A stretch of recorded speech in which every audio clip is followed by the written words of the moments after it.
8ನೇ ತರಗತಿಯ ವಿಜ್ಞಾನ ವಿಷಯದ 1ನೇ ಅಧ್ಯಾಯದ ಪ್ರಶ್ನೋತ್ತರಗಳು.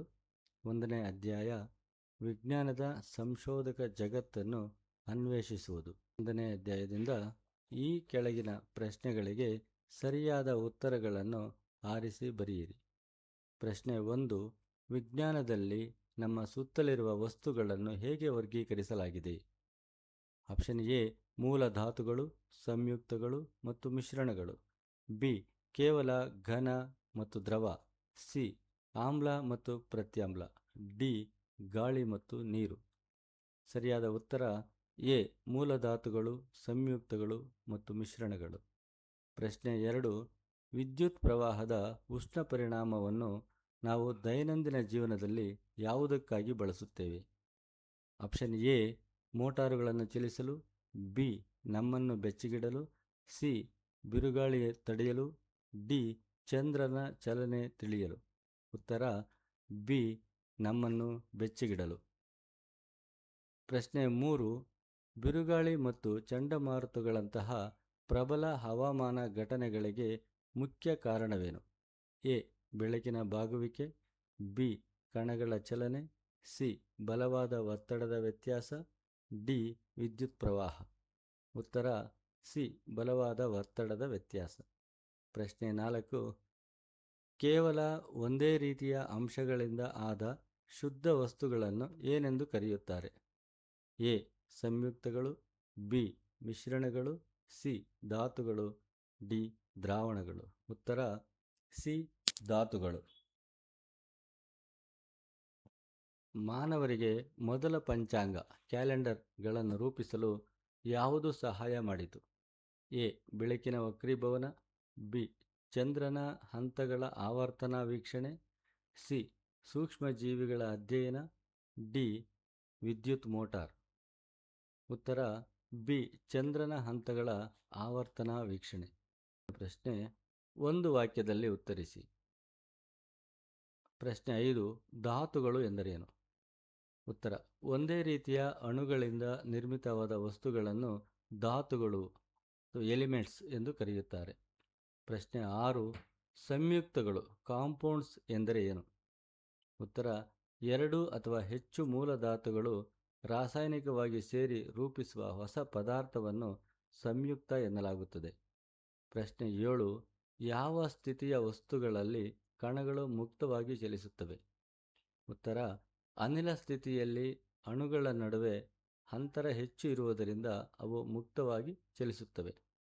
ಪ್ರಶ್ನೆ 8. ವಿದ್ಯುತ್ ಪ್ರವಾಹದ ಕಾಂತೀಯ ಪರಿಣಾಮದ ಉಪಯೋಗವೇನು? ಉತ್ತರ ವಿದ್ಯುತ್ ಪ್ರವಾಹದ ಕಾಂತೀಯ ಪರಿಣಾಮವು ಮೋಟಾರುಗಳು ಚಲಿಸಲು ಮತ್ತು ಯಂತ್ರಗಳು ಕಾರ್ಯನಿರ್ವಹಿಸಲು ಸಹಾಯ ಮಾಡುತ್ತದೆ.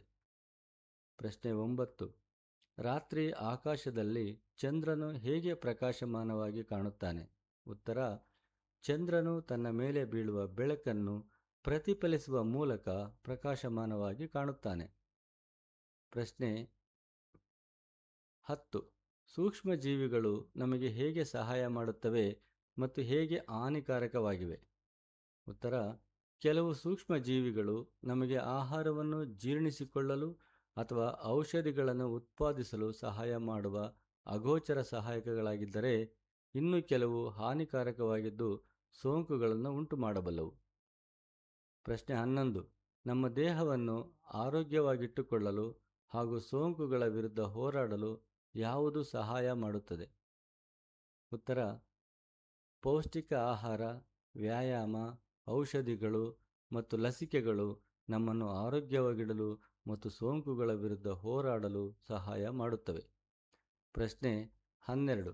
ಮಿಶ್ರಣಗಳು ಎಂದರೇನು? ಒಂದು ಉದಾಹರಣೆ ಕೊಡಿ. ಭೌತಿಕ ವಿಧಾನಗಳಿಂದ ಬೇರ್ಪಡಿಸಬಹುದಾದ 2 ಅಥವಾ ಹೆಚ್ಚು ಪದಾರ್ಥಗಳ ಸಂಯೋಜನೆಯನ್ನು ಮಿಶ್ರಣ ಎಂದು ಕರೆಯುತ್ತಾರೆ. ಉದಾಹರಣೆಗಳು ಚಹಾದಲ್ಲಿ ಸಕ್ಕರೆ ಕರಗಿರುವುದು, ಉಪ್ಪು ಮತ್ತು ಮರಳಿನ ಮಿಶ್ರಣ, ಗಾಳಿ, ಹಾಲಿಗೆ ನೀರು ಬೆರೆಸುವುದು.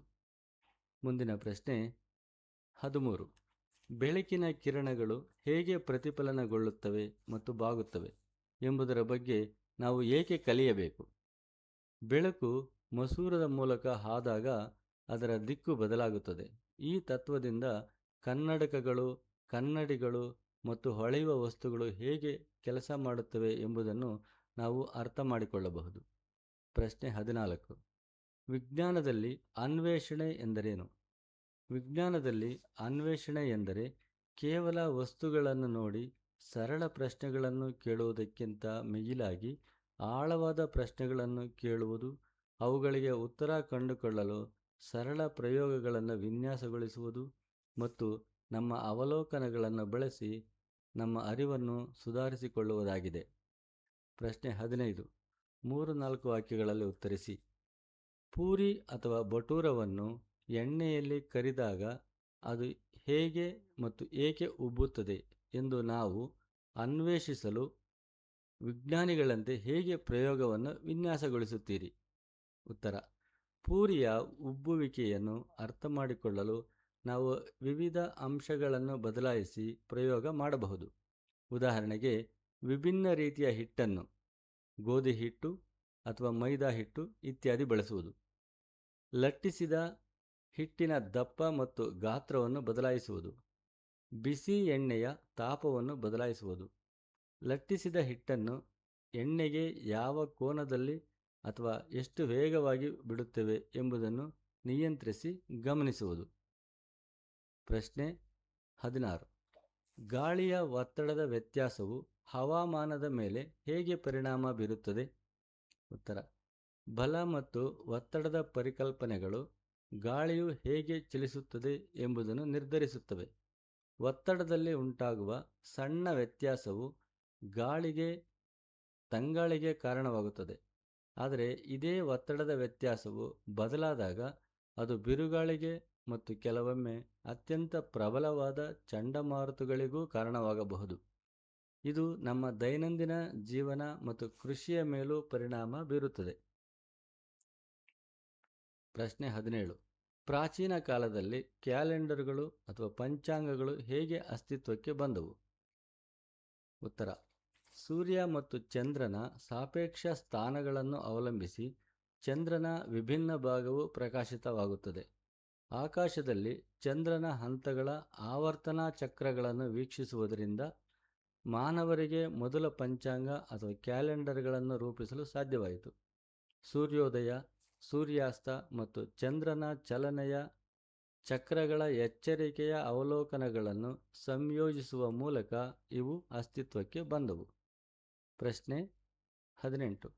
ಒಂದು ವೇಳೆ ಭೂಮಿ, ಚಂದ್ರ ಮತ್ತು ಸೂರ್ಯನ ಸಾಪೇಕ್ಷ ಸ್ಥಾನಗಳು ಎಂದಿಗೂ ಬದಲಾಗದೆ ನಿಶ್ಚಿತವಾಗಿ ಒಂದೇ ರೀತಿ ಇದ್ದರೆ ನಮ್ಮ ಜೀವನ ಮತ್ತು ಕ್ಯಾಲೆಂಡರ್ ವ್ಯವಸ್ಥೆಯ ಮೇಲೆ ಏನಾಗುತ್ತಿತ್ತು ಎಂದು ಊಹಿಸಿ ಬರೆಯಿರಿ. ಉತ್ತರ: ಒಂದು ವೇಳೆ ಭೂಮಿ, ಚಂದ್ರ ಮತ್ತು ಸೂರ್ಯನ ಸಾಪೇಕ್ಷ ಸ್ಥಾನಗಳು ಬದಲಾಗದಿದ್ದರೆ ಭೂಮಿಯಿಂದ ನಮಗೆ ಪ್ರತಿದಿನ ಚಂದ್ರನ ಒಂದೇ ಹಂತ ಮಾತ್ರ ಕಾಣುತ್ತಿತ್ತು.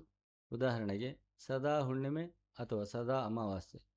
ಚಂದ್ರನ ಹಂತಗಳ ಆವರ್ತನಾ ಚಕ್ರಗಳನ್ನು ಆಧರಿಸಿ ಮಾನವರು ಮೊದಲ ಕ್ಯಾಲೆಂಡರ್ಗಳನ್ನು ರೂಪಿಸಿದ್ದರಿಂದ ಸಮಯವನ್ನು ತಿಂಗಳು, ದಿನ ಲೆಕ್ಕ ಹಾಕುವ ನಮ್ಮ ಕ್ಯಾಲೆಂಡರ್ ವ್ಯವಸ್ಥೆಗಳು ಈ ರೀತಿ ಇರುತ್ತಿರಲಿಲ್ಲ.